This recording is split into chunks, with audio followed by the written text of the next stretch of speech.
Hello and welcome to episode 55 of Random Encounter, the RPG fan podcast. I'm your host, Robert Steinman, Pale Robbie on the boards. This is our big 2012 Smile Family Happy Wish Show episode where we get to talk about the year, all that went down, as well as talk about some predictions for 2013. So, joining me today, we have Stephen Meyerink, the Ni no Kuni hater. I don't hate it. Yeah, you do. Yeah, I don't hate it. I nothing it. You just hate whimsy, fun, and mischief. No, I like mischief and fun. I just like it when it's not couched in. Never mind. I'm tailless on the boards. Yeah. And we have Kyle E. Miller, the Cyberpunk / Witcher 3. Good lord, so happy with CD Projekt right now. Witcher 3. Are you even worried at all about Cyberpunk? I wouldn't say worried is the right word. Okay, are you happy about it? Yes, I'm ecstatic, but The Witcher 3 is coming out sooner, and I want to have Geralt's children. So. Whoa. Okay. Geralt can't have children. Witcher. He's mutant. Yeah, he can't have children. Little Witcher babies. Little Witcher, but he can't have kids. Yeah, he can't have kids. He's a Witcher. They'll He's adopt. There's got to be a potion for it. There's a potion for seeing in the dark. There's a potion for temporary fertility. Well, we're off to a great start. I think that's called Viagra, actually, Stephen. Oh, boy. Actually, that would be relative. Oh, whatever. Okay, Kyle, introduce yourself again. I'm Kyle, Hello, Kyle. and I love Geralt. Oh, boy. All right, and then we have Derek, the other half of the Ni no Kuni Defense Force. Yeah. Who's the other half? That's you? me, man. Oh, okay. He has to say that because he bought the Wizards edition. I just want everybody to know, Rob is on the Ni no Kuni Defense Force, but next month when he goes, Ni no Kuni was great, man, except you get to the end and that game just fell apart. It's a level 5 game. Of course the ending's going to fall apart. So you're on the Defense Force right now until something comes up. And then I'm going to be sitting here going, hey, does that little mutant thing with the lamp on his nose, does he make you feel better when you're playing it? He does. As I apologize right now. I'm taking the bell off my cat so he doesn't cause too much noise. Okay, so Derek, introduce yourself again. I'm still Derek, just like I was a minute ago. And I like Japanese RPGs. I don't. But it's really hard not to curse at you. I like things other than Japanese RPGs, too. Keep that in mind. A man of many tastes. Japanese action games? No. Sorry. Oh, boy. I like JRPGs, too. I like Steven. And I also like Kyle. And I even tolerate Rob. Just kidding, I like Rob. Oh, well, thank you. Okay, so we got a lot to talk about with 2012. Lots and lots of games came out, so we're kind of go through some of the major releases this year, say a few words about them, a couple final parting shots, and then we'll move on into 2013 and what we're excited about. Kyle, Witcher 3, obviously, me, Dark Souls 2. You pretty much know where this podcast is going to go. Okay, so we started off the year in high fashion with a game that lots of people asked for. I'm going to mute myself. Is that true? Did people really? I don't know if people asked for it, but they sure as hell got it. Final Fantasy 13 2. Okay, go. Step into the rainbow. That was number 1. Second one is time and space. Time and space. You know, if nothing else you could say about that game, it had awesome music. Yeah, it did. I was actually just listening to that soundtrack again the other day. It's a really good one. Because they're hyping, like, they put the single from the Lightning Returns trailer on iTunes for 69 cents for some reason. So I was listening to it and I was like, this reminds me of how good the 13.2 soundtrack was and how not good the story was. But that's okay because it had good music. Square Enix has not dropped the ball with music, if nothing. And I was actually talking to somebody about that earlier, about how it's like regardless of the quality of the games, they always seem to put out some good music. They have a lot of really talented composers, so I only wish they could match the quality of those compositions with quality in gameplay. But as far as 13.2 goes, I don't think that it was an awful game. I certainly was excited for it, and I enjoyed playing it the entire way through. I platinumed it. But the story, like Rob would say, completely fell apart at the end. I mean, to begin with, it was really weird and not really. We all knew that they sort of retconned 13's ending, which was aggravating. And I know that when you're really invested in something, like I'm one of like the 3 FF13 fans in the world. I enjoyed the story for what it's worth. I felt it was underdeveloped, but 13.2 sort of said, LOL, time travel, and messed with it. And I don't mind Noel. He's a good character. Sarah's fine. Is Noel the guy who looks like Sora? Sure. Okay.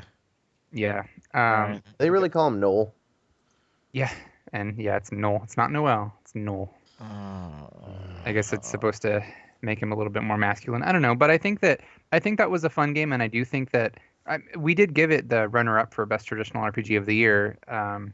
It did definitely improve on 13 in some notable ways, but it also I think it took a couple of steps back in some ways as well. And I really hope that Lightning Returns can rectify those mistakes. I'm not going to keep my fingers crossed, but like I said in the last podcast, I'm sure I'm going to play Lightning Returns and enjoy it to some extent. I just wish that 13.2 didn't mess with the story so much, but it was overall So- I enjoyed that game. When it actually like retcon stuff and like inexplicably retconned it, or like Star Trek, the new Star Trek No. retcon, like Well, it was like, okay, slight spoiler, I guess, but they showed this off in all the trailers for 13.2 before it came out.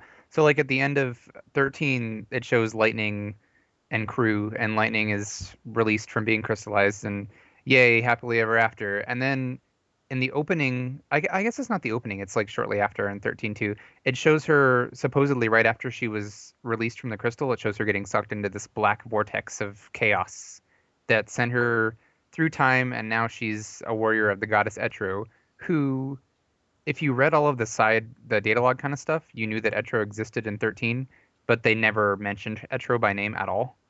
So it's just sort of felt like part of the mythology that they wanted to put a spotlight on. So they were like, all right, that's what this is going to be about. I really don't like that they took the ending, they literally took the ending CG from 13 and then added a bit to it where Lightning gets sucked into darkness. And they're like, all right, now this is the beginning. And then, so it's Kingdom Hearts.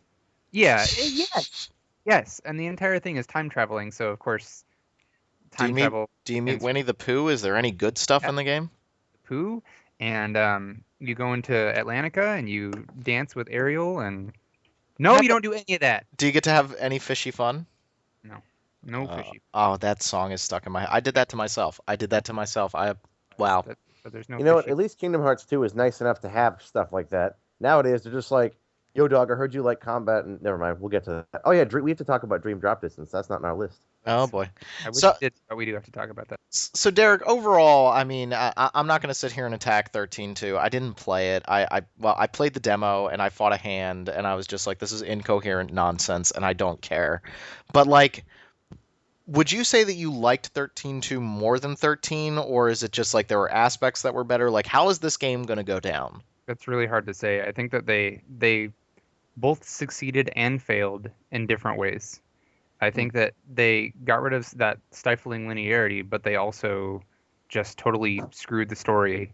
I would say I probably enjoyed playing 13.2 more, if that makes sense. As a game, it was better. Yeah, I But agree as with an that. experience, it was inferior, I think. Yeah. I think Square Enix actually has that problem lately, where the more they iterate on their games, the more absurd the plots become. It's really hard. Like, And it didn't have to be. They yeah, had exactly. That's the thing. they Is they could have had gone- a setup already. in a natural direction from the ending of 13, but instead they went, whoa, time travel. Which again, I not to bring it up too soon, but that's the same thing with Kingdom Hearts. Is they had a good setup, they had something, and then they went and they were like, hey, let's see how much ridiculous stuff we can throw in, like time travel. I bring that up with my students fairly often because they're all, really big into movies and they really liked the Avengers and they're all like, oh, we got the new series of Avenger movies coming out and then there's going to be an Avengers 2. And I'm like, there's a risk here. One of the reasons why comics are like impenetrable right now is because of these huge continuities and this long-seated history. And as it gets more and more complicated, like you can't come into book 4 of Game of Thrones and know what's going on. You have to read all of the old books.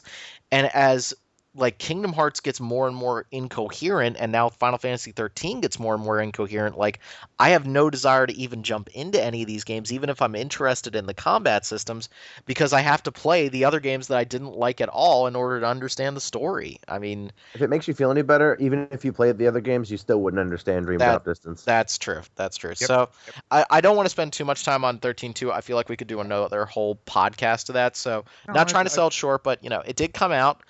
It sold. We're getting a 13.3 in Lightning Returns, and yeah. And I look forward to that, but I don't think it's going to be, amazing. I think it's going to be good. I really do. Because I would still, even with its issues, I would still class 13 and 13.2 as good. I know that not everybody would agree with that. Cautiously neutral. Yeah, I mean, I honestly, I'm probably leaning positive on Lightning Returns. So they're enjoyable. They just have a lot of issues. So I think I've said everything I need to say about it. It was a game. I'll just stick to that. It's a game. It was a game. It came out. Okay.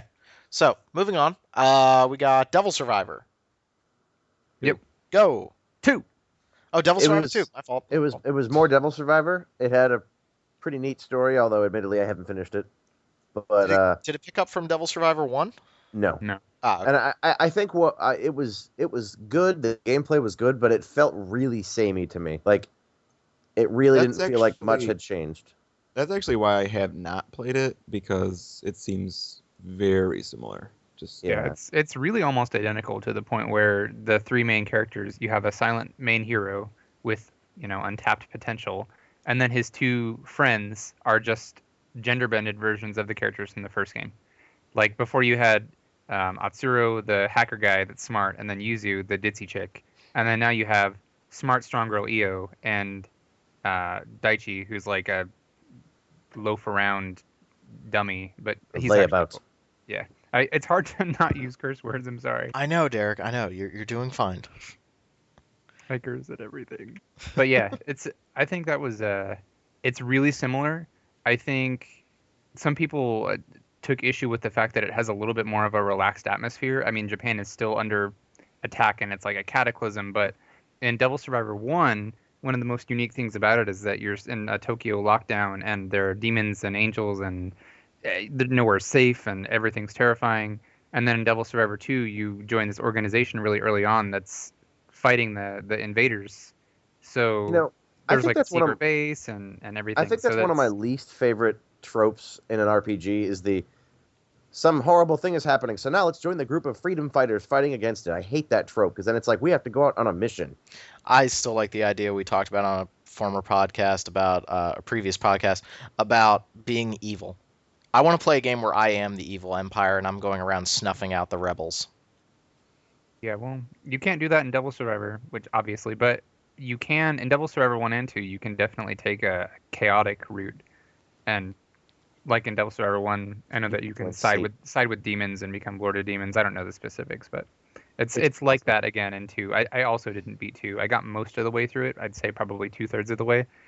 And then I started to get frustrated with how hard it was and had to put it on the shelf. But now there's an anime coming out of it, and I don't watch a lot of anime, but damn am I excited for that one. Okay. So it was good. Again, a good game. If we're ready to move on to what I think is a pretty good game and probably one of the most depressing stories of the year in terms of the industry, was Kingdoms of Amalur: Reckoning, which, Steven and I both reviewed that. I think we both enjoyed it quite a bit. Good, solid action RPG with some really kick-ass combat. That was just a lot of fun. But yeah, then the total implosion of Curt Schilling's 38 Studios, the selling off of the assets, the end of the MMO. I mean, it was just, good lord. I don't know whether to take this as a cautionary tale for the industry or just like, don't try to make new IP. I mean, it is just depressing to talk about this. I think it's a lot of things. Like, I think 38 Studios, the management is at fault, but also, there's a lot of people at fault, but, discussing that doesn't really get you anywhere. I actually think it's the opposite of a cautionary tale, because it was the mismanagement that made that game not profitable. Like, I think Dave posted the numbers where like the game would have had to sell some obscene number of units that just for a first time IP were just unheard of to actually break even. And like the game sold pretty well, especially for new IP. So if they hadn't thrown so much money into it, and all that gross mismanagement. I think that game would have been considered a success. Yeah.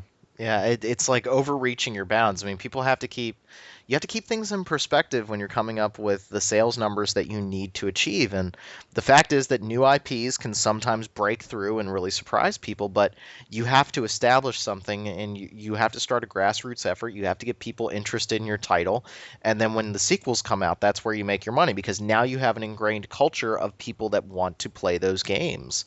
And betting the whole farm on Kingdoms of MMO. Amalur, yeah, well, the MMO first, and then this action RPG that was already being made by big, huge games ended up becoming Kingdoms of Amalur: Reckoning. I mean, it's just wow, man. Now, on the other hand, I'm sure somebody will pick up the IP for that, and I wouldn't be surprised to see I don't know, maybe EA will pick it up because they've partnered with it to publish it.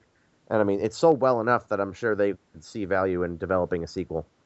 I really hope so, because that is a good game. There was nothing terrible about it, and I would like to see another one. I think Kyle might beg to differ. What's that?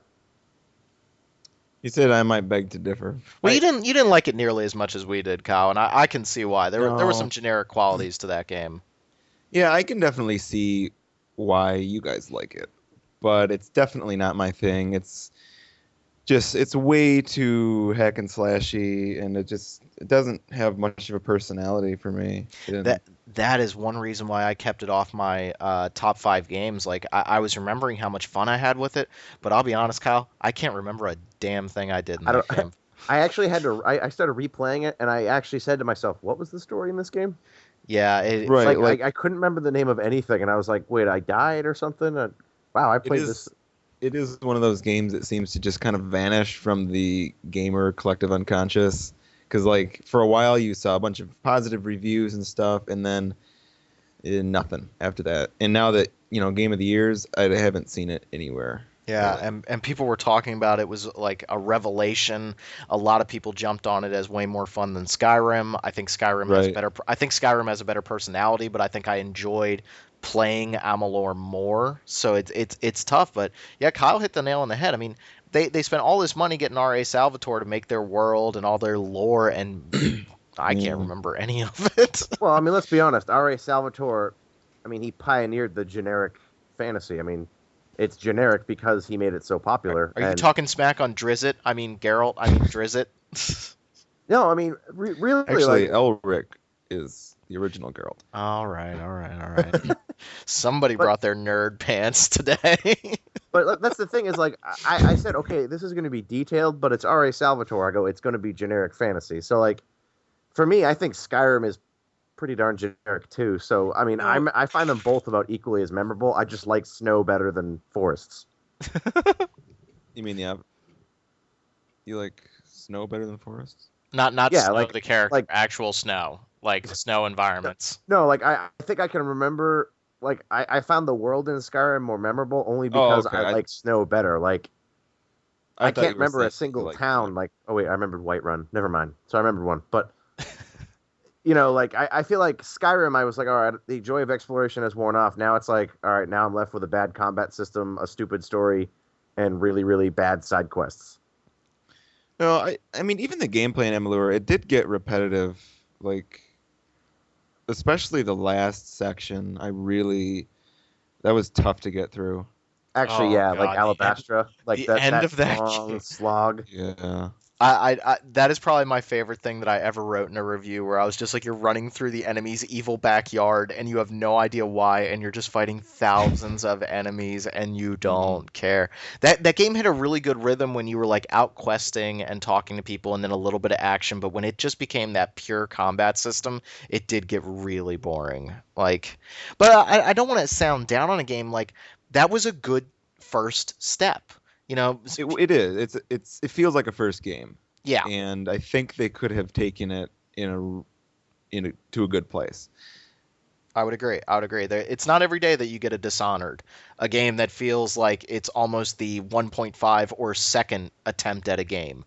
Rob, you just wanted to get Dishonored in the conversation. You're right. I want to get Dishonored in here. John's not here. We can talk about it. Wait, you saw what That I was did way there? too obvious. I'm sorry. But like, Yeah. as a first IP, as a first chance to play in the Amalur world, that was a really good thing. And I hope to see more. I don't know how likely that is, but yeah, I mean, wow.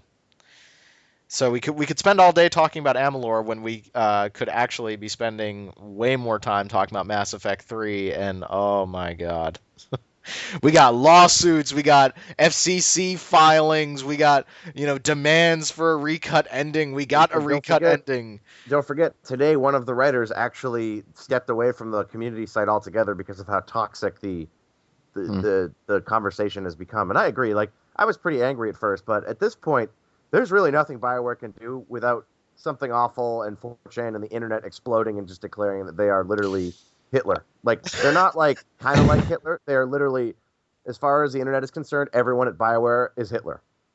I honestly was really embarrassed by the response to Mass Effect 3. I would agree with you. I said it back when we talked about the game, months ago. It's okay to be pissed at the ending of something. I mean, Yeah. I sat down and watched Dark Knight Rises again, and I think there's some serious flaws with that movie, but overall I enjoyed it. But yeah, I was a little down on Dark Knight Rises. I was like, well, that wasn't really, as good of an ending as I thought. But I didn't suddenly then go to my congressman and sign an FCC violation demanding a new ending from Christopher Nolan. And I agree with Kyle that the response from some people, and I'd like to think it was just a very vocal minority of players, the response from some people to start demanding an ending rather than like we were all sitting around going, yeah, that ending was kind of not very good, but hey, that happens sometimes. I mean, it's fiction. It's a trilogy. Sometimes endings just suck. I mean, Return of the Jedi has serious problems, for God's sake. So I'm okay. We got to get back on RPGs. No, I'm sorry. So I don't know. Yeah. It was whatever. I do like whimsy. I like the Ewok movie.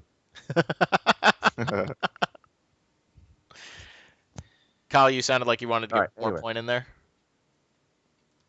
I don't know. I was distracted by Steven's. Yeah, Steven's Dark Knight Ewoks. Kind of. I was gonna say something of vast importance, but. Sorry. I just think BioWare. Oh, I know what I was gonna say. Okay, there we go. Sorry. I think that being creative and writing stories, I think I react to it differently because, and I'm not trying to sound superior or anything, But you are. No, he's not. but I think that if someone had that reaction to something that I wrote, when I think about that, it makes me more sympathetic toward BioWare and the writers of Mass Effect 3, because I do believe in, they said this artistic integrity stuff, and I actually agree with that. They say this is our story, we made it, you promised this and that, but it's like, well, I don't know. I don't know if that holds up as an argument. Kyle, I agree with that sentiment. And, I do think that people were a little bit unreasonable with BioWare, because I was upset about the ending, but it was also, it comes down to a difference of opinion. But I think, in a lot of ways, some of the things they did could be construed as just excuses. And when they pulled out artistic integrity, it was... The conversation it was couched in really made it hard for me to swallow that pill, because... I would agree. The ending was changed because the script leaked, and so it was this rushed, different ending. I mean, it's clear that they had something else in mind, and then they changed gears, but didn't pull out all of the, all the hooks. And yeah, I mean, I feel like artistic integrity is great. The one I think the main issue I had with it, which, admittedly, I didn't like the extended cut either, but I appreciated the gesture, was the fact that in the original cut of the game, it really didn't... I like the idea of an open-ended ending, but that also made it so you didn't see how your choices played out. And then you have the extended cut, which went the other direction, and it was too detailed and completely, ridiculous in some cases. But I've said that a million times. But I think both sides have valid points. I think the problem is just that the internet at large is like, we hate you, BioWare, and you owe us this. Yeah, they're fanatic, basically. I would They agree with don't. you. They're narrow-minded and fanatic, and this mass, this vocal mass is, whether it's minority or majority, I don't know, but they're not thinking. They're not thinking for themselves, first of all, and they're not thinking with open minds and with empathy or sympathy. One thing that we didn't talk about when Mass Effect 3 came out, and I only got this information from listening to other podcasts, it was the Giant Bombcast in particular, and they talked about how some of the DLC actually made things about the ending that had people so up in arms, things like the Catalyst and the Star Child, those things were actually described to an extent in the DLC. Now, I didn't play any of the Mass Effect DLC, so was that a part of the situation, like where maybe the ending wasn't so jarring if you had seen that DLC? And if so, how do we feel about those story bits being held back and EA charging for it? For me, I played Leviathan. I haven't played Omega. I don't And think Omega is the one they're talking about. the vibe I got from Leviathan, and I wrote about it in my stupidest plot twist thing.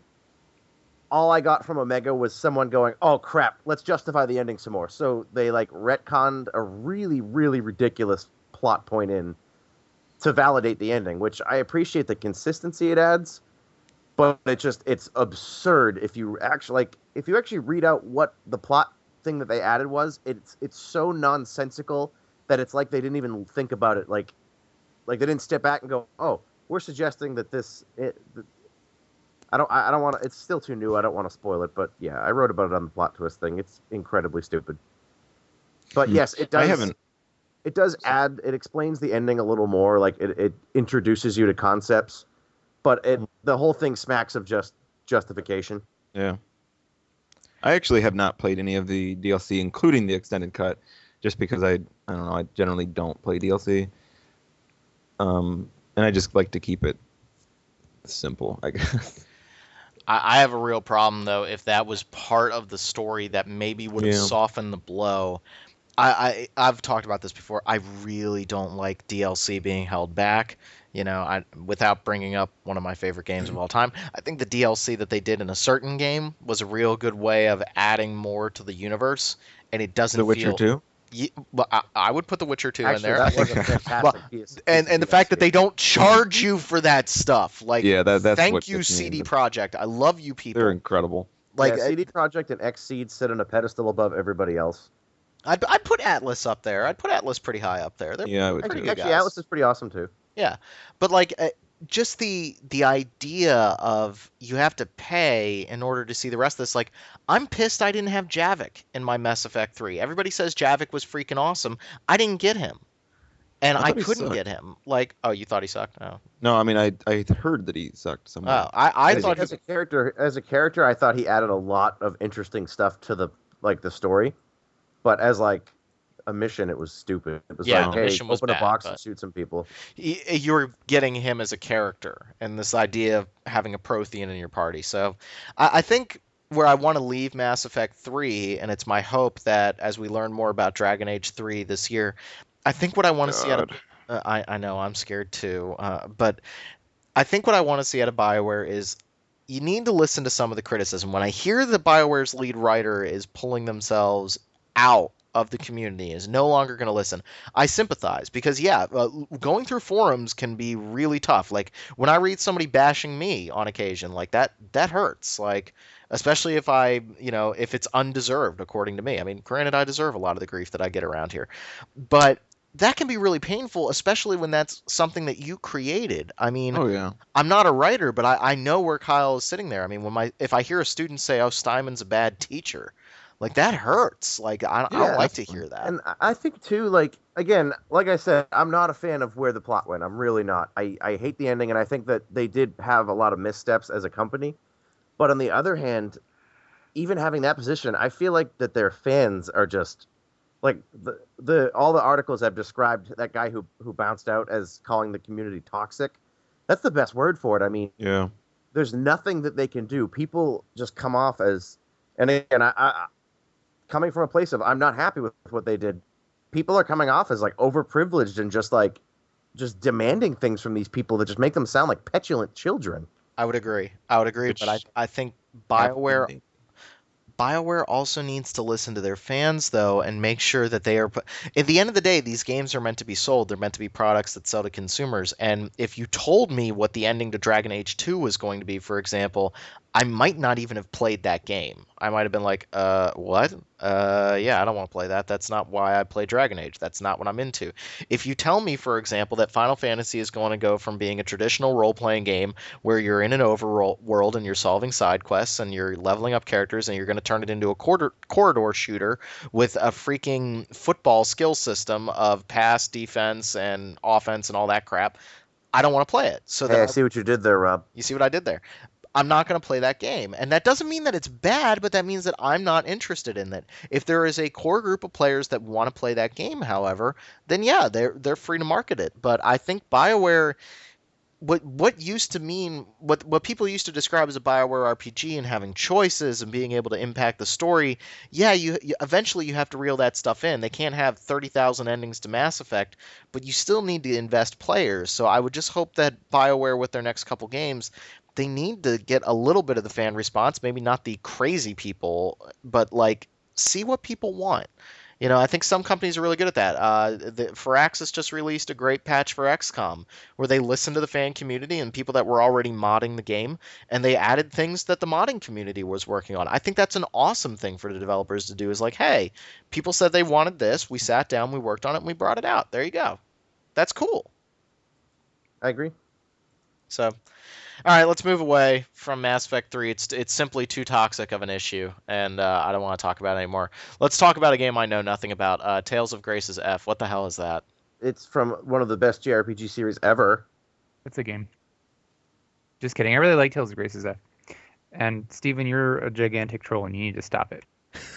Wait, why am I a troll? Because you hate whimsy. I love the Tales series. You What are actually, talking about? oh my god. I can never tell with you people. No, Tales of the Abyss was like my third game of the last decade, like of all time. Like, I love the Tales series. That's I used Proof to. again that I like whimsy occasionally when it's appropriately couched in something that makes it So- relevant.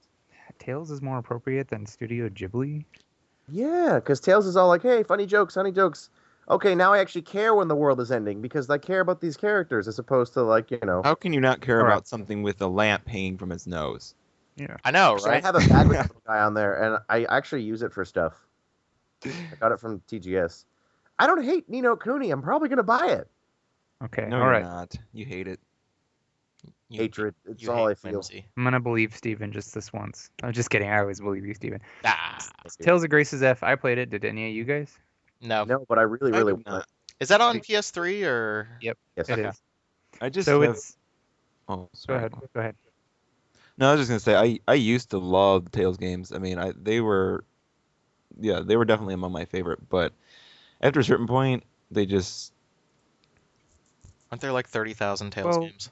yeah are- they become all the same. Like Well, yeah. I think I in a think- way, Tales reminds me a lot of like the last generation of Final Fantasy, like where they keep iterating on it, and it's still like the same kind of core things. There are like thematic things that carry over, and like you have like a battle system that's sort of based around the same concept but tweaked, and Well- that's part of the reason why I love it because it reminds me of like Final Fantasy 4, 5, 6, 7, 8, 9, 10. tell us about it, Derek. Well, Tales. I was just gonna say. I think Tales is it's had some missteps. I really, really disliked Tales of Symphonia: Dawn of the New World, and I know Steven likes it because he played it with his brother, right? Yeah, but I mean, it was a pretty broken game. I admit and I that. think I had a brief time when I fell out of love with Tales, but then I got back into it again. I think I've played all of them that have come out here. I think that Grace's is not the best story wise, but I think that it has the best combat of any Tales game by a Oh. long shot. It's super fast. I really like that you have you have CC that you spend on your attacks, but it's not like MP where you have to restore it at a battle. It's just constantly refilling, so you're constantly chaining attacks and Does it work like it did in the Tales of Destiny remake, where like every time you run out of CC, it winds back up to a slightly higher number, and then it No. cycles? I guess I haven't played because that's Japan only, right? Yeah. What do I mean, right? Tales of Destiny? Yeah, that didn't come out here. The remake, I mean. Sadly, no, because it was awesome. Yeah, but I think that the combat is incredible and the character progression is really addictive in Graces F with the titles because you're unlocking a new title like every battle, or it feels like it at least. So there's always something new to go after, and the titles are sort of like it's kind of like FF9, I guess, where you equip stuff in FF9 and then you put the AP towards it and then you could unlock an ability permanently. That's how the titles are. So you earn points. I forget what they're called, but as you accumulate points, then you get mastery over certain title abilities, and then you can equip those. So I think it has really fun character progression and combat. I think Sorry to interrupt you again. When you talk about the titles, do they work kind of like the AD skills from Abyss? I don't Like remember. they give you like additional combo hits and like special abilities and stuff. Oh yeah, but they're permanent. Like once you learn one, then you get it. Okay. So you equip a title, and a title is basically just like a skill set that you're earning points to learn to master, if that makes sense. Oh, And then once you've mastered that skill set, then you can just switch to another title and keep going on and on and on. And what's really cool is they even have a thing that lets you auto equip new titles. Like if you're working on a title set, you can have the game automatically equip a new title once you've hit a certain rank. Like you can specify, I want to hit rank 3 in this, and then auto equip the next one for me. So it makes leveling up and grinding. Well, I say grinding, but it makes it really effortless, I think, and it's surprisingly intuitive. Because that's the kind of feature that I feel like should exist more often.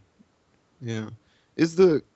One of the problems I've had with more recent Tales games is like the combat just doesn't seem as fluid, and I really loved how chaotic it used to be, but it doesn't seem to be like that anymore. Does this change that? I think Graces has really good combat. I honestly think it has some of the best in the series. I actually agree, Kyle. Like I felt like Symphonia was the first one I played, and then I went back and played older ones. And they definitely felt more chaotic. And then when you got into Abyss, and especially Vesperia, it was a lot more like plotting and methodical. I mean, I liked it in Abyss, but it was very slow in Vesperia. I didn't like that as much because when I think of Tales, I think of like half-second battles. Yeah, well, the thing is, they have two different teams that make Tales games, and they've started to work together, I think. And the team that made like Symphonia, Abyss, Vesperia is not working on the battle system right now. A lot of the ones that didn't come out here, like the Destiny remake, are where they went like crazy, like super fast, and Graces F is in that same vein of really fast, very, very fluid combat as opposed to like the more methodical. So I think in that regard, you'd probably be a little more happy with like the Graces game, Destiny, Rebirth, that sort of thing. Yeah, and I really like that in Graces, there's actually benefits to controlling different characters. I know that most of the time when I play action RPGs like Tales or whatever, I always control the main character the whole time.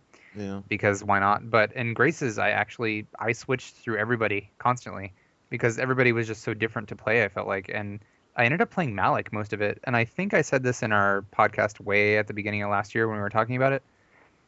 But I played Malik a lot because he's like a long-range caster. But I enjoyed playing him because he was just different. They've made casters a lot more fun to play as in recent games. But please, can they put like multiplayer in Tales is one of the best experiences you can have in a co-op RPG. And if they just made it online, that'd be really wonderful. That would be wonderful. I got to co-op a little bit with some of my friends, which was fun.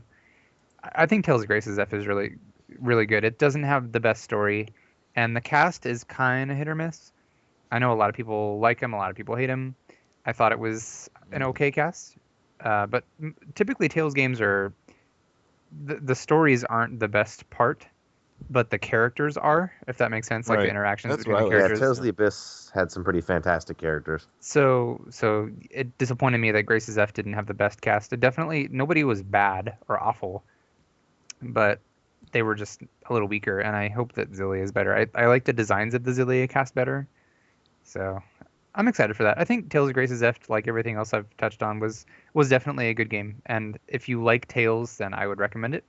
And if you're not sure, I think that it may surprise some people with how fun it is with the combat. Even John liked it, and John didn't expect to love it.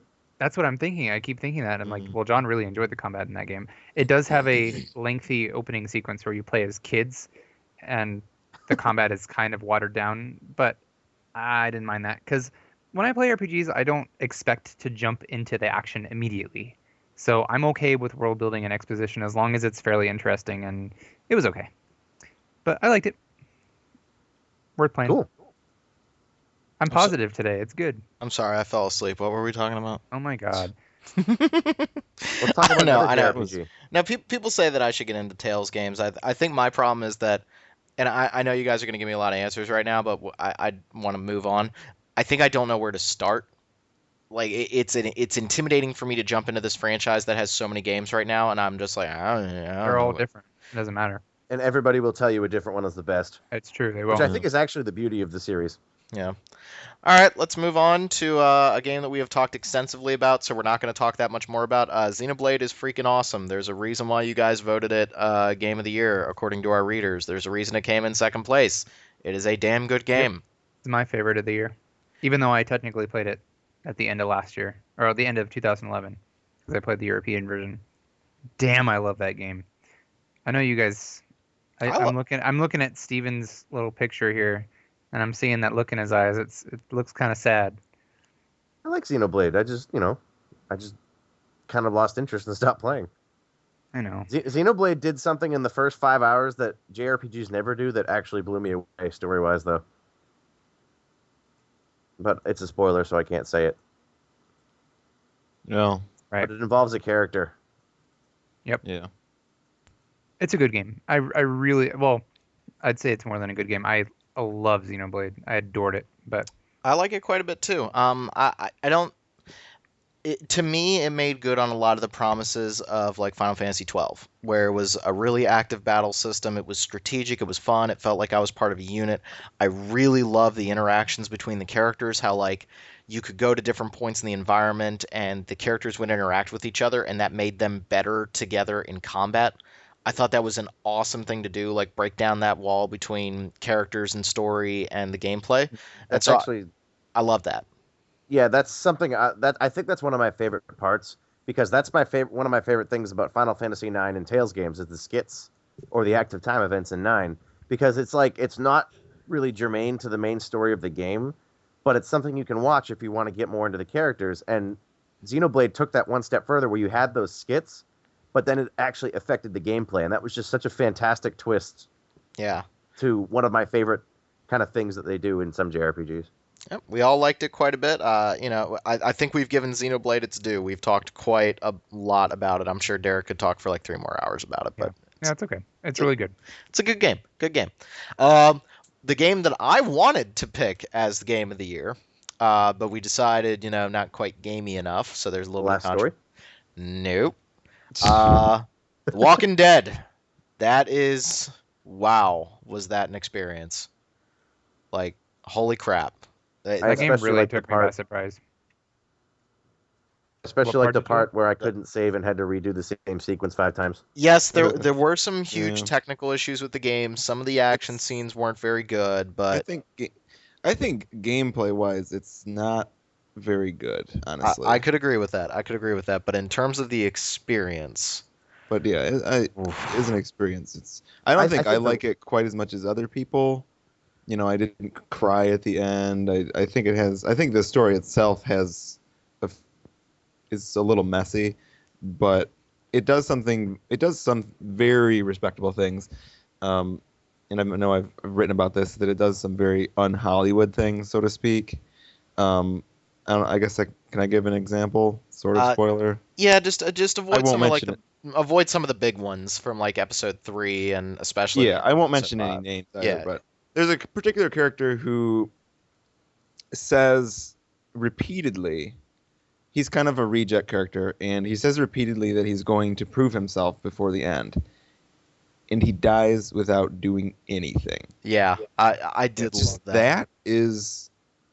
That is good storytelling. You keep this character around thinking that they're going to have this huge impact on the gameplay. They're going to make a huge story beat, and they are just useless. They are And just you freaking almost- useless. You almost regret keeping them around and the compassion that you showed them.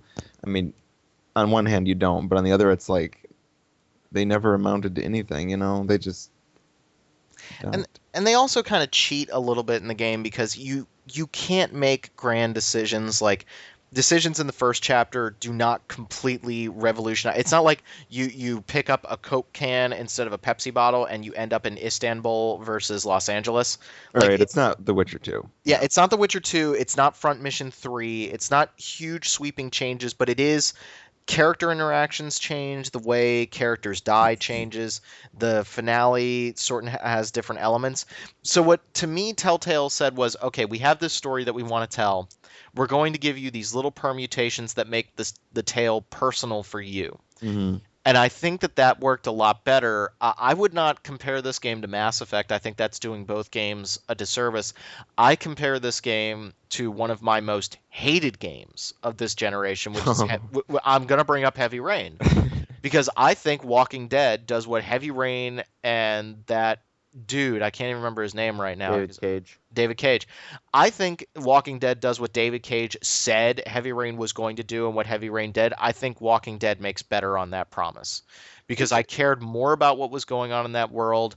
It felt more realistic. Yeah, there were some logic holes and some plot points in Walking Dead that didn't quite make sense, but it was a far more personal story. It made coherent sense, and the gut punch at the end of that game made me feel like a human freaking being instead of something else. That's I feel an like interesting. a lot of people talk about there being this big shock ending, and I kind of think that I know what it is. You probably do. And if I've guessed it, it's just it. Well, I don't want to say too much because I don't want to spoil it for I anybody. didn't But actually. I didn't think it was that surprising. I mean, I enjoyed the ending. I think it was a. I think it was an elegant Yes. ending, but I don't think it was that unpredictable or outrageous. And it had an emotional effect, but I mean, I didn't cry or anything. I didn't cry, but I felt without giving too much away. Like I'm parts of my life are starting to change. Like I'm getting married. I feel like I say that on every podcast, and I don't mean to say it, but my life is in transition right now. Like I'm It's a big 20 deal. It's okay. I'm 28 now. Like I'm getting ready to. Good God, when I hit 30, I'm gonna freak out. Like you guys are gonna hear it on this podcast. But like my life is transitioning, and my fiance and I were talking about whether or not we want to have kids. And the ending to Walking Dead kind of is the closest thing that I've ever had to feeling like a father. Like it was really like it didn't make me cry. It didn't make me overly emotional, but I cared about this little girl more than any other game character. And she's not perfect. She's slightly annoying at times, as kids are.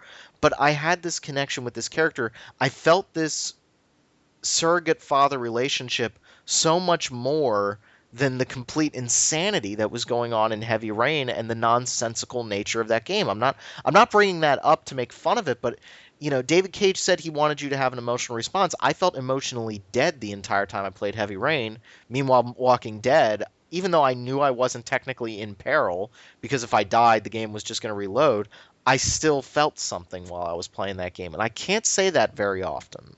I will agree to an extent that I think The Walking Dead is more approachable and a little more believable than Heavy Rain.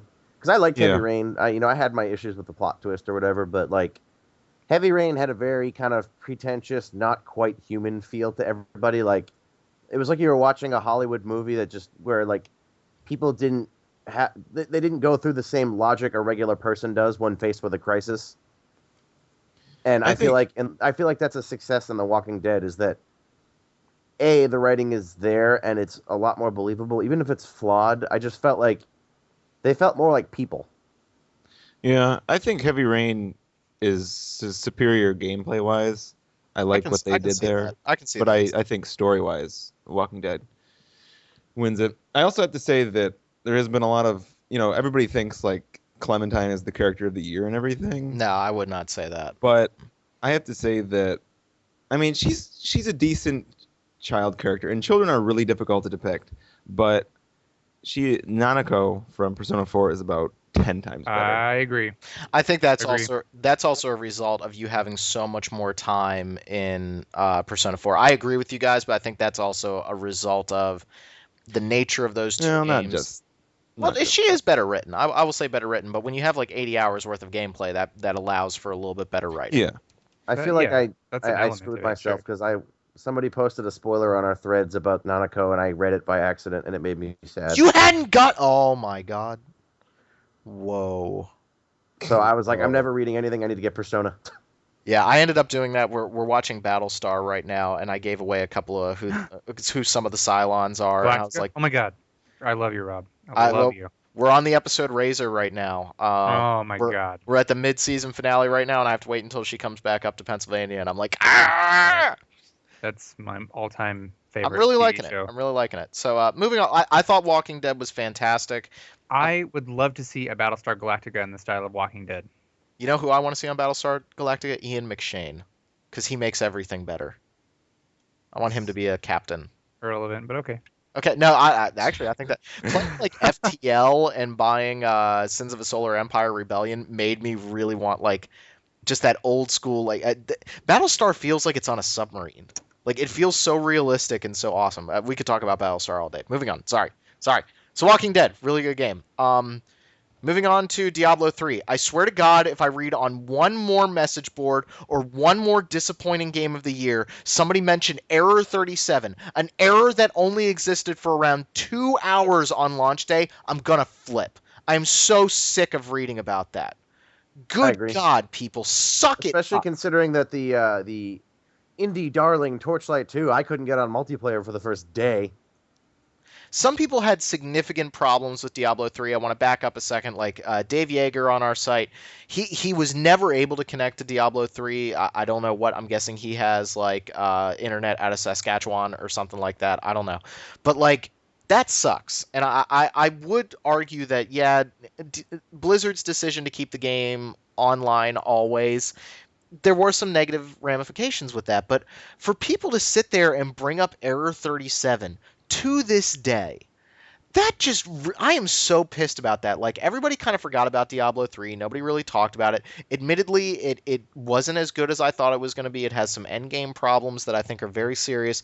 But then for all of a sudden people to then start attacking this game as the disappointment of the year and to mention things like Error 37, I'm sorry people, get over it. Like I love Dark Souls. Dark Souls internet on PS3 never worked 100% of the time, and that was game breaking and really obnoxious. That's And something to Dark Souls internet working on the Games for Windows Live version is actually the exception to the rule. Yeah, exactly. Like that's some serious stuff to complain about. I can play Diablo 3 right now, no problems with Steven, and it's a great experience. Is it a perfect game? No. Do I understand that people are disappointed about it? Yes. Was I disappointed by it? To an extent, yes. I don't think it's a perfect game. I didn't like it as much as I thought I was going to.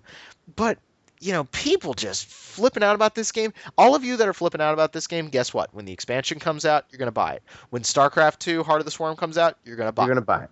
When Titan if you comes quit out, WoW, you're going to buy it. If you quit WoW a few months ago, you bought Pandora. You bought Pandas. You bought Pandas. Like, oh my God. I understand people being upset about it. Maybe this is me being like the antithesis to my Mass Effect 3 comments where I'm like, oh yeah, I'm pissed off about it. But I get why people are mad about Diablo 3, but some of the things that they're complaining about, I just don't understand. I don't understand how there were Error 37 t-shirts that you could buy on IGN the day after Diablo 3 came out. I don't get that. Like, that's not a meme to me. Like, you know what I did when Diablo 3 came out? I went to bed. And then I woke up the next morning, I had taken the day off work, and I played from 9 to 5. And it was awesome. God. It's Yeah, I don't, Diablo I don't 3 think that it was like I think that people just had unrealistic, crazy expectations for it. I think Like that's it pretty was much going to be that it was going to be the game of the forever. Yeah, And- and it's Well, I definitely think the problem is that Diablo 2 was like the lightning in a bottle. Like, I think it's been proven time and again that, no matter what you're looking at, a movie, a book, a game, every now and then something comes along that is just that much better, and it has nothing to do with the creator. I mean, it does to an extent, but like The Dark Knight Rises, I thought it was a great movie. It's not as good as The Dark Knight, but you shouldn't have expected that. yeah. It's irregular for things to like last. Like, it's not normal for a game to last as long as Diablo 2. Period. And- Torchlight 2 is not going to last as long as Diablo 2. Neither is Diablo 3. But And also, what people forget is that Diablo, and we talked about this on that podcast, Diablo 2, when it came out, was broken. 8 Ways to Sunday. That game Diablo 2 was when it came out was awesome, but yes, yeah, it was had problems. awesome, but it was broken. It was completely unbalanced. It had major issues. And yeah, by the time the expansion came out, a year later, it was a much better game. They still release patches to Diablo 2. Like, this is not something that happens. Diablo 2 did not come out, and it was not awesome the day after it came out. It came out, and it was very, very good. It was a damn good game, but it had major issues. Like, the Necromancer was completely broken when that game came out. Oh, he was awesome. No, it was unplayable if you tried to make a summoning Necromancer. I made a Pyromancer and did well, all right? Yeah, certain things worked, but I wanted to summon the armies of the dead. I think, too, another thing that doesn't get paid enough attention to in Diablo 3 is the fact that they're doing the same thing CD Projekt Red is doing. They've been releasing tons of updates for that game. Like, it's not like they said, sorry, guys, it didn't work, we're out. You know, they haven't made good on their promise for PvP, and they are scrapping some stuff. But, they're working to fix it, and they're taking people's suggestions. Like, it doesn't, people aren't always getting what they want, but the fact is, it's not like they're sitting there going, oh, well, screw you guys. We're not changing it. They said, yeah, we think there are problems and we're going to work on them because we want you to keep playing our game. Yeah. I mean, I think they still have work to do. I'm excited for an expansion. I hope they open up a skills system a little bit. I still like the skill system that they had in Diablo 3, but I think there are ways to still make it a little bit more personal with maybe some stat boosting that you could do here or there, maybe a collection of skill points that you could use to augment certain things. To be honest, I would like it if they went back to the original idea they had for the rune system, which was that you could find runes as items. Oh, I think that would be terrible in that random auction and that real money auction house. I think that would get really bad, dude. The more I think about that, the more you say, okay, you're level 10. All of your skills now have one rune slot. And then as you level up, you unlock a second rune slot, a third rune slot or something, and you can customize your skills a little more. I think that would give people... It doesn't have to be balanced. Like, Diablo 2 is not balanced. That's true. Why it's fun. That's true. Chaos is a lot more fun. Like, look at Final Fantasy Tactics. People still play that game now. That game is so unbalanced, it's hilarious, and that's why people love it. I love making Orlando a ninja and then just sending him to the other side of the map to annihilate everything. Yeah, that's the thing is you could fight one battle in Final Fantasy Tactics and be winning, and you could have Meteor. You could have Meteor by the third battle in the game, and you could kill everything. And the subsequent Tactics games I didn't enjoy as much because yes, they were more balanced and more measured, but it didn't feel like I could totally break it, and that was fun. And that's how Diablo 2 felt. And I feel like Diablo 3 is a little bit over-engineered. They spent so much time trying to balance it and, fine-tune every little system rather than just putting some crazy stuff in there and letting it go. I would 100% agree. 100% agree. And Diablo, but one thing, and then I want to move on because we could talk about these games all day. But Diablo 3, the thing that's really surprising to me is when I go back and play that game, how fun the moment-to-moment combat is in that game and how you have to be strategic on the higher levels. They've done a lot of things to kind of mitigate some of the obnoxious side things that they could do to the enemy mobs that made the game completely unplayable. They've done a lot of good on that. And the moment-to-moment action in that game is a hell of a lot of fun. It is really, really good. And it's not nearly as mindless as some other hack and slashes. I've tried a couple other loot games this year, and nothing has really grabbed me. Diablo 3 is a hell of a lot of fun to play. I'm going to mention another loot game in a little bit that you didn't put in the list. Okay. Ease, or is that Wise? I can never tell. It's Ease. I know. I just always like screwing with you guys. Yeah, I'm sure you that game. And you didn't like it as much as I did because I loved it. Like that and Xenoblade, man. I loved East Origin.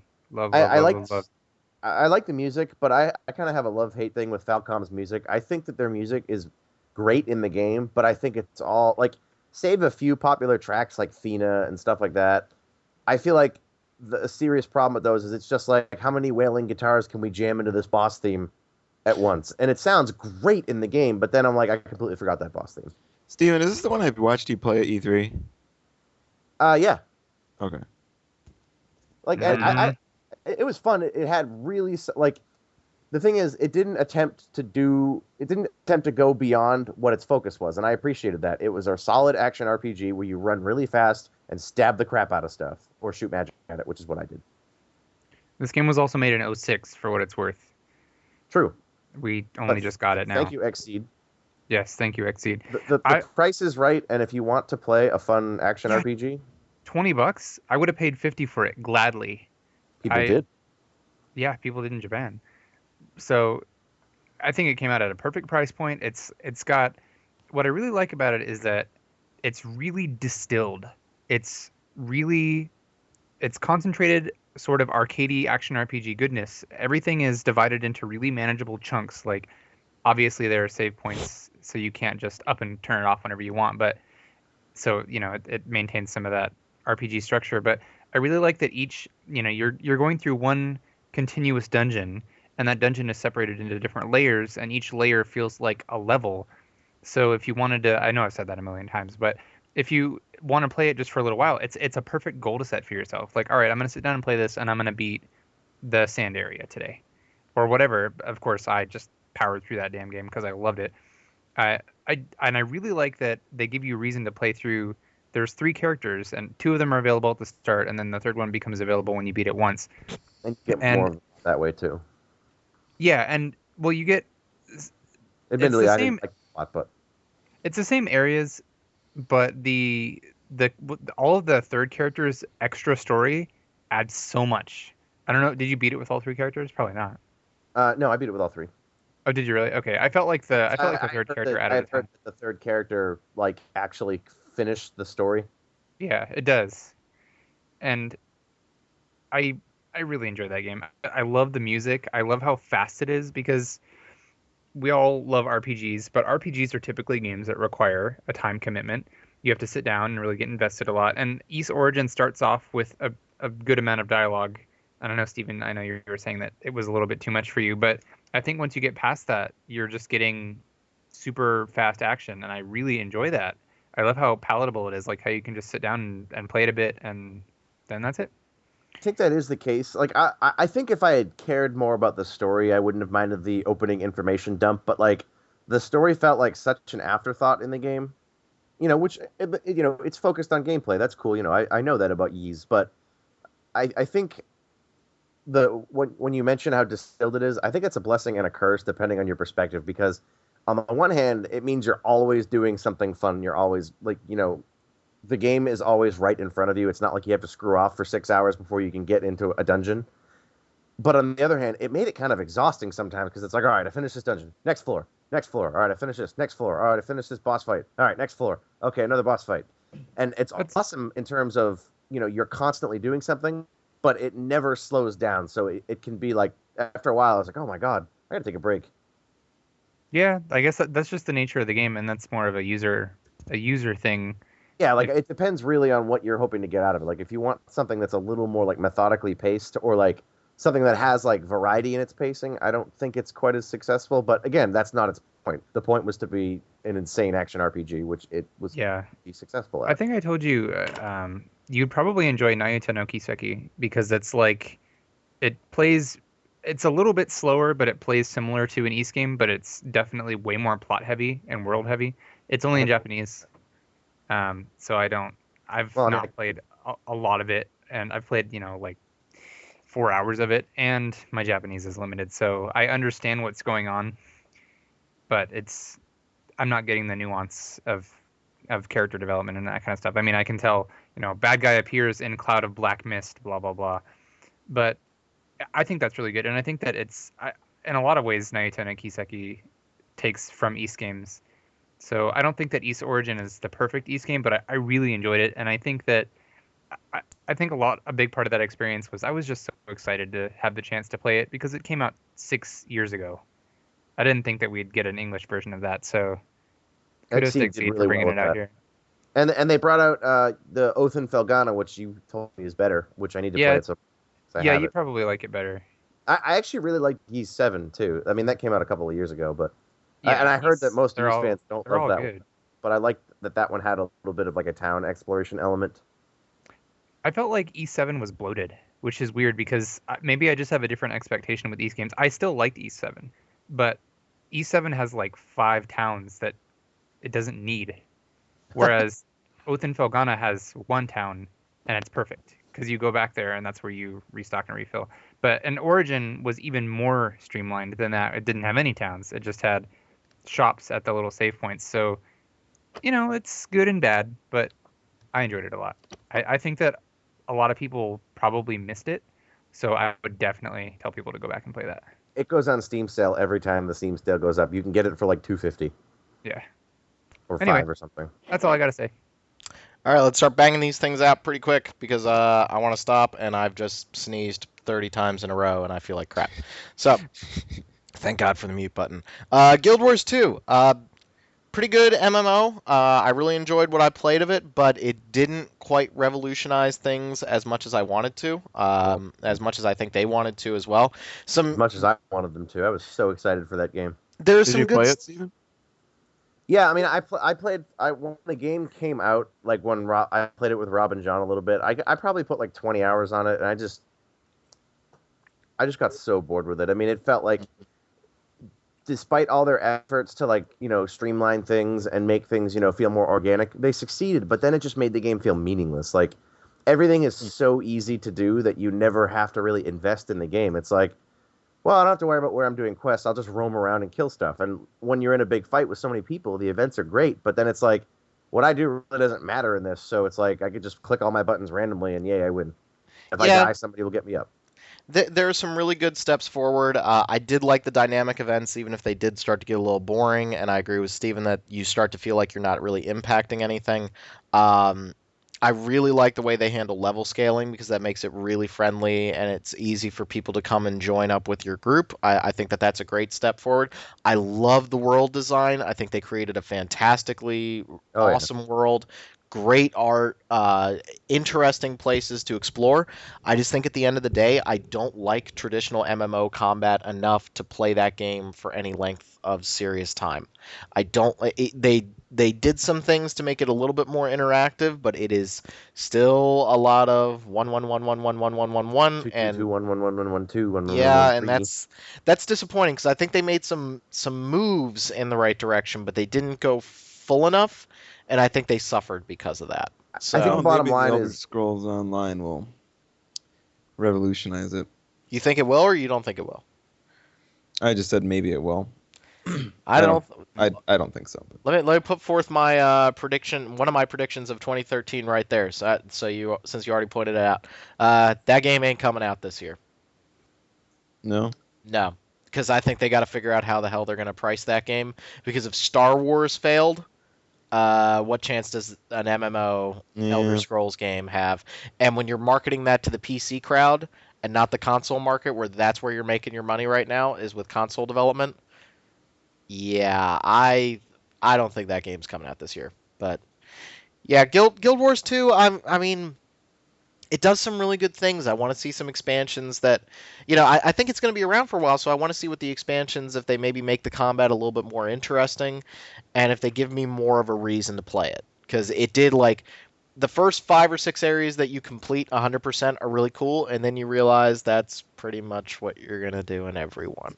Yeah, I think that's the thing, is that it aimed to revolutionize, and it didn't. So it's a solid MMO. It's just... I don't think it did enough to really make me feel like it was worth my time. Yep. And I say this as a person who doesn't really like MMOs. Yep.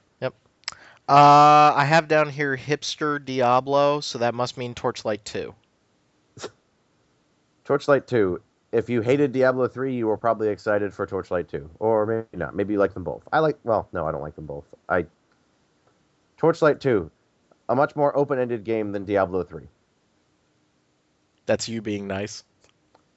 It is. It's a lot more open-ended. Diplomatic, yeah. It's way more open-ended. You have way more options over how you build your character. It's, again, for me, I think it's a little too similar to Diablo 2. I don't feel that it feels very fresh. But for some people, that's what they wanted, and it does that. It does what it sets out to do very well. It's very customizable. It's very open-ended. It has, once it started working, the multiplayer works fine. There's a lot. There's a lot to it. It's a fantastic price. I mean, if you're looking for a loot hack and you don't want to spend a lot of money, it's pretty much the best deal you can get. It's $20. And it's on Steam sale for like 10. I almost picked it up, but then I said, nah, I'm not going to play it. Yeah, and that's the thing is, if your complaint about the hack and slash genre is that they're all kind of the same, it's not going to make you feel any different. it's a completely different approach to the genre than Diablo 3. It's much more chaotic, which in theory I should like. I just feel like it's a little too much like Diablo 2 for me. But You'll be hearing from Dave. Well, I think Dave will kill me. I think the other problem is that Diablo 2 is still very playable. That's still a game that, like, when it comes down to between playing Torchlight 2 or Diablo 2, I'm just going to fire up Diablo 2 again. I think I'd rather play Diablo 2 because I still feel like again, Torchlight 2 is a great game. It's just not the game I want to play right now. And the exact opposite could be true. People could say Diablo 3 is a great game. It's just not the style of game I want to play. And that's really what it comes down to, is what you want out of your hack and slasher. And for me, if I wanted to play Diablo 2, I'd boot up Diablo 2. Yep. Moving on from Torchlight 2. I'm sorry we didn't say more about it, Dave. Sorry, Dave. He's sharpening his knives and coming after Steven right now. The game that proves that RPG mechanics and loot does not make a better game. Darksiders 2. Oh, I thought you were going to say a different game, and I was going to disagree with you. No. You'll get your chance to talk about Borderlands 2 in a few minutes. Darksiders 2. Yikes. What a mess. Man. Kyle, give us some thoughts on that, because you reviewed it for us. Yeah, I didn't even finish it. It was like impossible to finish because it was just so. It was just. There's a lot of content, but it seemed like there really wasn't anything to it, and you'd just be going on these 3-part quests repeatedly, and for no real reason. I mean, it looked pretty, and the combat was okay, but I just found no reason to play it, and that's the worst thing a game can do. Yeah, just really. I agree completely. Pedestrian dungeons. Most of it had to do with the level design, I think, which I think the level design in that game is abysmal. And the RPG elements sucked. Every environment looks exactly the same.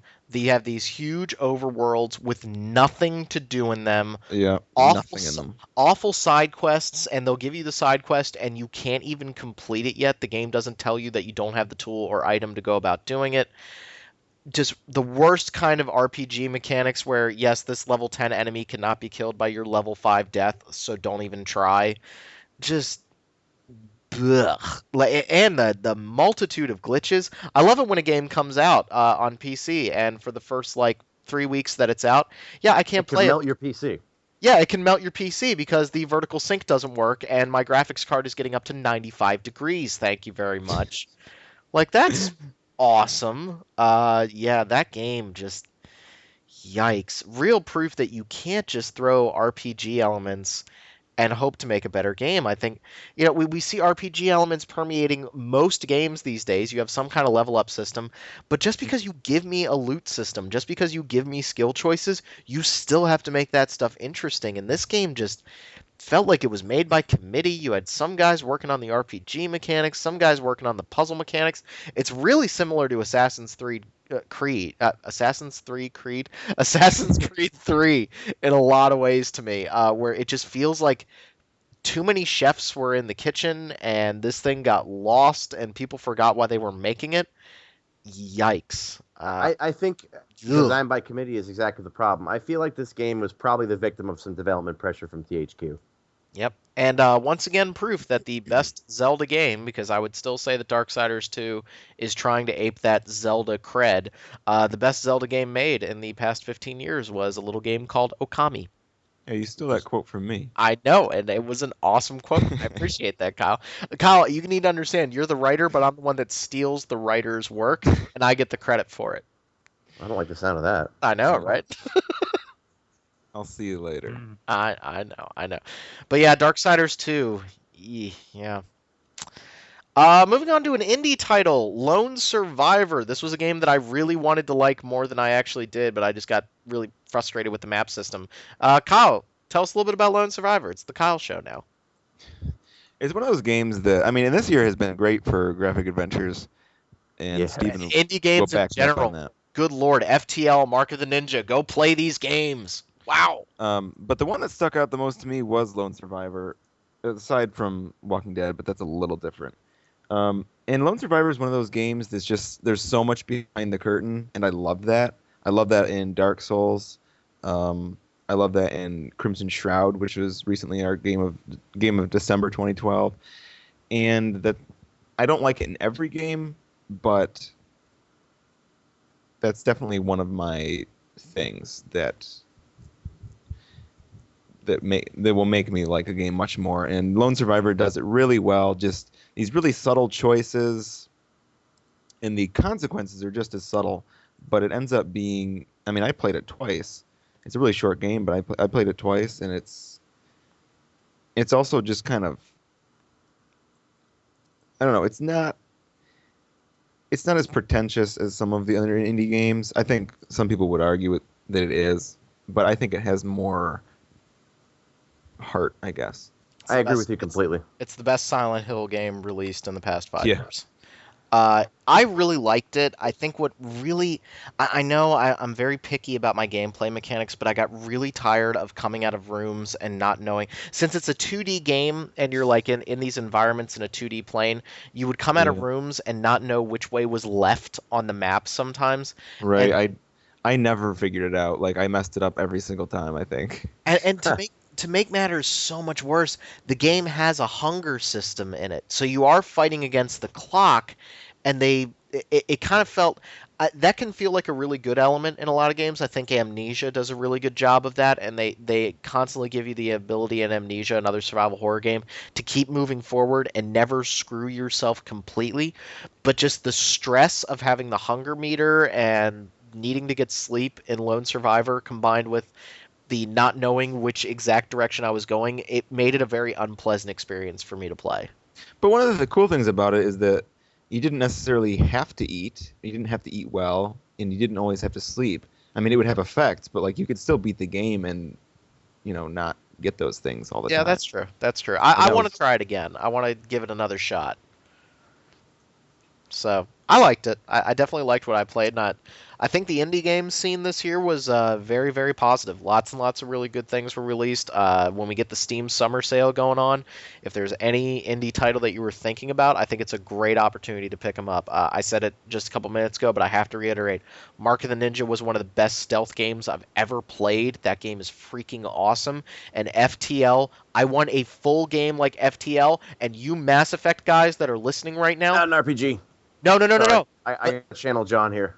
But that game, that they've been trying to make a fun mini game in a Mass Effect for the past 3 games, and they failed every time. That game needs to be the fun mini game. That needs to be it. And then you could have boarding parties and like going in and shooting aliens and whatnot. Steal it. Just BioWare, just steal that idea. Steal it. Steal it wholesale. No more planet going around and scanning crap. No. I want ship management. Jerks. Sorry. Go Didn't mean to play Infinite Space. I know. I got so many games to play. I think I have Infinite Space. Do I have that on my DS? Yes, I do. Oh, cool. I want to try that. I just haven't gotten up. I've heard it's really hard. I think that's why I'm like, oh, It is hard. I don't like hard games. What? Let's move on to the next thing. Love you, Derek. Steven, I don't want to sound down on Borderlands 2, but I think Borderlands 2 is like the game everyone forgot about this year. Like I disagree. nobody's talking about it. It didn't come up on like That's hard. because they're all playing it. That really. Except- That's weird logic. But like on most Game of the Year lists, that game never even came up. A couple Yeah, times. I saw it a was couple times. shocked by that. Like we didn't mention it anywhere except for on my list, and like a lot of people just like forgot about it, which is interesting considering how well reviewed it was. And I mean, I thought it was awesome, but whatever. I think Borderlands 2 is the best loot game released this year, but there you go. I think Borderlands 2 is a good game. Playing it with you, Steven, was a hell of a lot more fun than I thought it was going to be. And I think the Necromancer got exactly to the core of my problem with Borderlands, and her character class started to change it because her character class plays so remarkably different. And there's actual meaning behind trying to play as that class, and you're not just waiting for a cooldown. Her skills, like her ability, that anarchy thing, as she does more and more damage and gets less and less accurate, that plays into the gameplay the entire time. It's not like Borderlands 1 where all I felt like I was doing was waiting for my turret to recharge. So I think she was a step in the right direction. I want to see more of that. That I actually, game way I think all of the skills this time around did that, but no, I agree, especially compared to the first one. The Necromancer is a very different design. I think that was awesome. I think the problem that Borderlands 2 ran into is that it is very, very similar to the first game. It does a lot of things better. There's more customization. The character classes are better. It looks pretty as all hell. It's a good game. But I think it was so similar that like a lot of kids in the dorm at the school, a lot of kids picked it up. They played it like crazy for 5 hours, and then they kind of said, yeah, I'm kind of over it, and I don't feel like they got to the good stuff. Like when the robots started to show up in that game, the gameplay style started to change, and I started to get interested again. And then Steven was never online again for me to play. It's definitely more iterative, but I like that. I do expect more in a third one, but yeah, I think it's fantastic. But I'm also playing it with a group of friends constantly. I never ever play by myself, so there you go. But the DLC's been good so far. They've already said there's going to be a second season of DLC and more new characters. So, woo. Sounds good. VLR. Oh. Don't spoil anything. Don't you say a word, Steven, because when that comes out on iPad, and I'm not going to spoil anything. It's not coming out on iPad. Dude, you never know. Excellent. It's not. Stop. You never know. 999 didn't. Guys, don't do that. But Ace Attorney did. Yeah, but that's Capcom. They like money. VLR. It's an excellent game with a really strong, deep, multi-layered narrative and really interesting characters. It hooks you right away, and it makes use of the fact that it's a game. It could not be experienced as a book unless it was a really weird book. Yeah, that's the thing, is it takes the concepts that you learned and liked about 999. First of all, it plays better in every regard. It doesn't waste your time as much. You never have to repeat the same content. I mean, you'll read the same dialogue like occasionally, but the turbo is way faster. You never have to repeat puzzle rooms. The game is more aware that people who are playing it probably know the big twist from 999, and as a result, it plays with that a lot more in the plot, and that means you're engaged throughout the game. It's not like, okay, I want to rush through this playthrough so that way I can get to the last selection of doors and see what plot stuff is going to be revealed. This time it's like you're getting stuff throughout the game, and it's paced so much better. The music is better, and it uses all the good music from 999 anyway. The puzzle rooms are, I think, way more interesting. They're a lot more creative. Just everything about it is a better 999. This is my question, and I know, Steven, I think you said that you disagree, but I thought 999 was written very poorly. Both the dialogue and the prose. Mostly the prose. The dialogue is pretty typical JRPGs stuff, but a little more grounded in reality. And it was to the point where like it actually affected how much I cared about the characters, which was very little. I mean, it was still really addictive, and I wanted to figure out what happens. But is the writing in VLR better? I mean, for me, I see where you're coming from with 999 because it does read a little more gamey than like a well-written Western RPG or even a well-written JRPG. Like it reads a lot more like very basic and very kind of like it's not particularly elegant. Like you'll get lines like, and so we went into the room and explained all of the things we saw to the other people, and they explained the stuff they saw. Yeah, like you still, I don't mind that, but I know exactly what you're talking about. VLR, I would say, is a little better. I personally think the dialogue is excellent in both of them, but the prose is still just, it's functional, but it's not particularly elegant. I would say that. My knowledge of contemporary Japanese literature is very limited, but for example, when I read Battle Royale earlier this year, I sat down and read that, and I was very struck by, I'm not usually one to criticize prose, but I was struck by how weak it was. It was like, yeah, his brains were leaking out. Kind of like somebody stepped on eggs, but not really. More like this. Like, the prose was just really, really weak. That's the translation. I mean, is that the translation, or is that just the style of Japanese writing? I'm not criticizing, saying that it's bad, but it struck me as weird. The amount of expressiveness is going to be different. Like, that may not have read as awkwardly in Japanese because that's the concept that was being put forward by the original Japanese, and it's tough to say that eloquently in English. And, right. A translator is a writer too, and they vary in quality. Murakami's translations are fantastic. Well, most of them. Because he has 3 translators that know him well, and they understand his writing. So you're getting, he interacts with the translation process. But with a lot of times if the translator's translating a work and maybe not interacting with the original writer, or if they're just, they may not be that great of a writer in English, that's going to impact it. And I think Okay. you are looking at, a work in translation. So for me, I really appreciate the story, and I do like the characters in 999. So like I see where Kyle's coming from. I just, it didn't have that effect for me, but I know it is something in the game. Like there are inelegant pieces of Okay. Well, Derek, what did you think? VLR has the same thing. Comparing Yeah, the two? I think Steven's got it pretty right on. It's all in the translation. I don't think that I think that the writing is it's hard for me to separate them in this case because I think that it has a really strong, unique narrative, and it's a little there's a little bit I hate this word and I'm about to use it. There's a dichotomy between the way that the characters speak and the complexity of the plot, if that makes sense. Because a lot of the times the characters are super casual, silly, and it takes you out of it a little bit. And I know that it's meant to be jarring like that, but it's also kind of weird. And I don't know how much of that is from translation and how much of that was actually in the original script.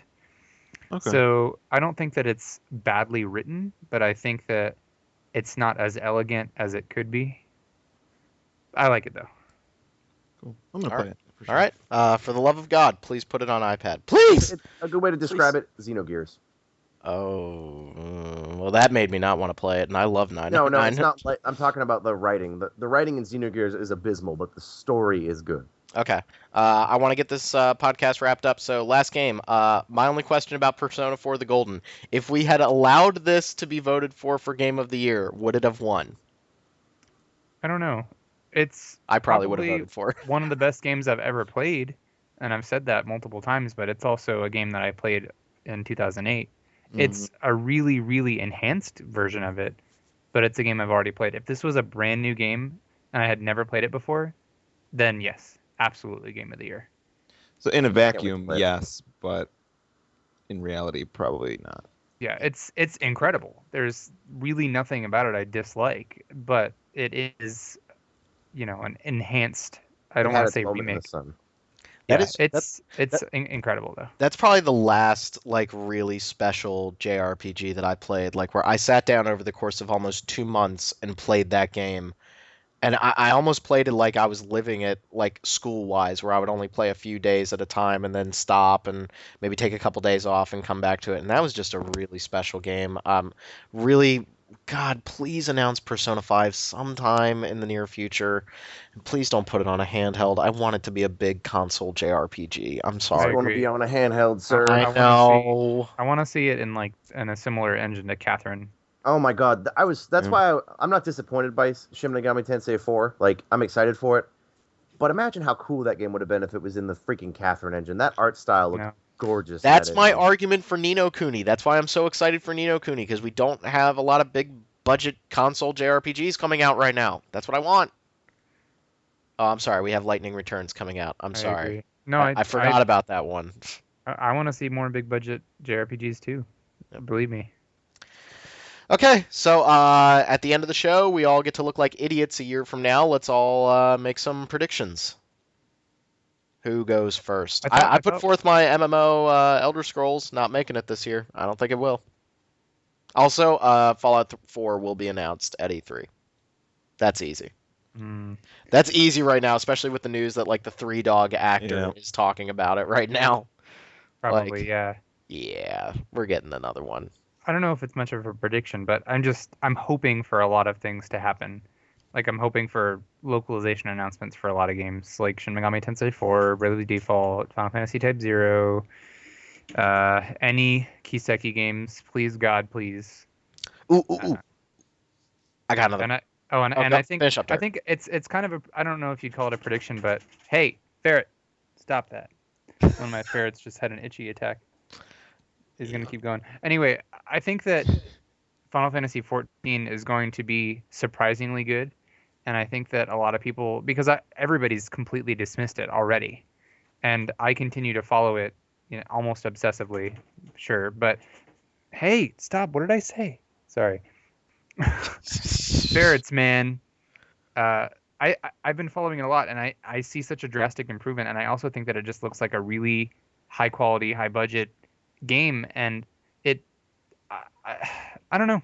I think that people are not paying attention to it, and it's going to come out, and they're going to be like, "Holy crap, this game is really good." That's my prediction. I think it's going to be really hard for that game to win back an audience. That's not speaking to the quality of the game. I really hope it's good. It No, I agree. looks I think you're impressive, right. but they got a lot of work to do. I'll throw out another prediction.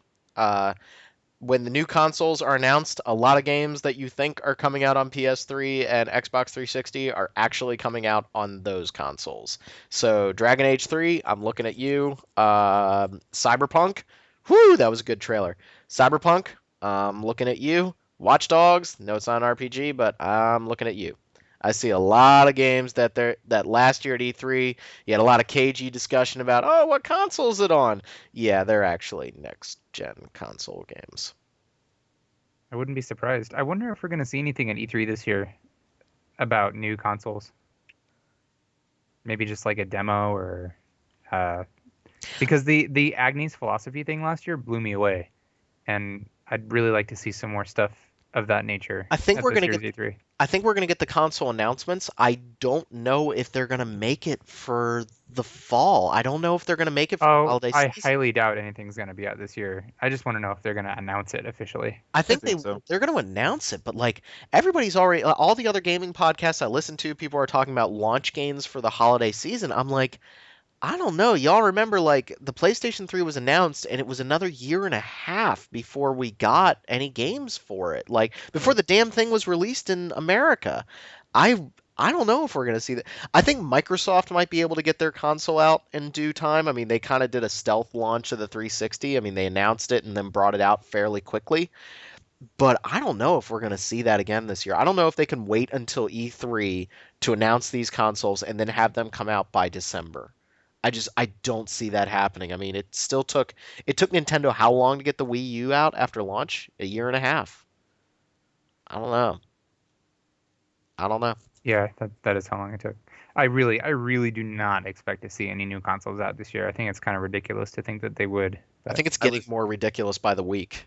I was The just longer muted. it's not announced.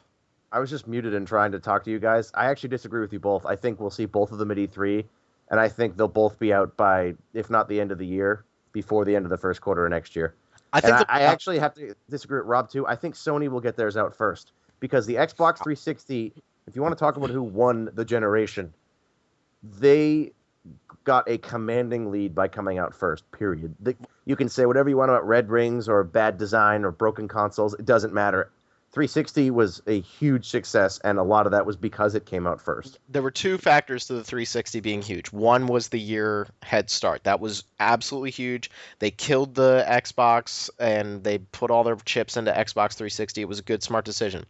The other thing that led to the 360 being the total dominant force this console generation, with the exception of the Wii, of course, is the PS3 price point. Because only idiots, hi, how you doing? Robert Steinman at RPGFan.com spent $600 on a PS3.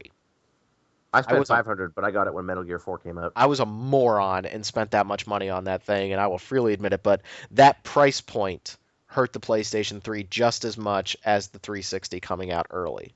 I think I agree, and I think Sony's not going to do that this time around. The Vita was, I mean, you have to buy a memory card with the Vita, so That's a that, little but- stupid, but still, that's a $250 piece of equipment that could have easily cost $400. exactly. And I think that they are smart enough to say this time we have to do this because if we want to, issue out that lead.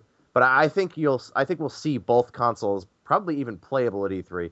Maybe not, but I think they'll be playable. If they're announced, I think they'll be playable. I don't know with the hardware if they can get them out as quickly as they think. You remember when Sony was like, we're going to launch the PS3, what was it, the spring of 2005? I want to say they were going to launch it. It was the spring of 2005 or spring of 2006. They were going to do a worldwide launch, and that didn't happen. So I think Sony can't get it done. I think Microsoft could get it done because they would just focus on America. They would just focus on America. Also, my two unrelated predictions are both Square Enix related and both bad. I think Final Fantasy XIV is going to tank so bad that it will perform well. It will be well regarded. and a core group of people will play it and enjoy it, but it's never going to find the success that 11 did. And I think it's going to be a complete and utter fiscal flop. And I also think that we are not going to get Type 0, even though it would be smart of them to localize it and release it digitally, so that way it helps the Vita, which has no games coming out, even though I want them to, other than Soul Sacrifice. But Sacrifice. I don't think we'll get Type 0. I would love if we did, especially if they just release it as a digital PSP game. Then everybody who already has a PSP can play it, and they can sell it to Vita owners. Before Kyle gets to his prediction, are we going to get Dragon Quest X on the Wii U in America? Yes. Yes. I think it's a coin flip. I honestly think it's a coin flip. I think my yes might be more just hopeful Hopeful? projection. Yeah, but I don't see how they couldn't. We haven't missed any since they re-released 4, 5, 6. We got 7 way back on PS1. I don't know if we'll get the remake, to be honest. I Think hope of it- we do. I think I we would do. like the remake of 7 because I want to find this game that takes 50 hours to get started. I want to play that game.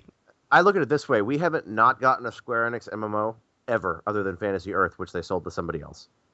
Okay. I don't think it's a lock. I think the Wii U is going to have a very, very rough year. I mean, if you look at the Wii U, that thing's going to be going up against new hardware, and all it's got are the Nintendo franchises, which sell very well. I think the Wii U is the N64 again. I really do. I think it's the N64 again. It's behind the times. It's going to be behind the 8 ball. It's going to have those key games that come out. Everyone's going to buy Zelda. Everybody's going to buy Mario. But ZZZ. yeah, I don't know. Kyle, you've been silent. Give us some predictions. Oh, I don't have many. February 5th. I think No. I think 2013 will be better than the last year for RPGs, because honestly, 2012 wasn't that great, especially compared to 2011. I don't think Yeah. we're gonna see any of the games that I'm really excited about, like Cyberpunk and SMT4 and Dark Souls 2. Yeah, I think, I agree with you. Dark Souls 2 will be early 2014, yeah, and that breaks my heart. I think It's okay. Bethesda is gonna run Skyrim into the ground with a bunch of crappy DLC, and then give us Fallout 4. And then I think I'm gonna explode on February 5th. Yep, when you get your Witcher 3 announcement. I think that's Oh man, Do we get Witcher 3 this year? no. I don't think so.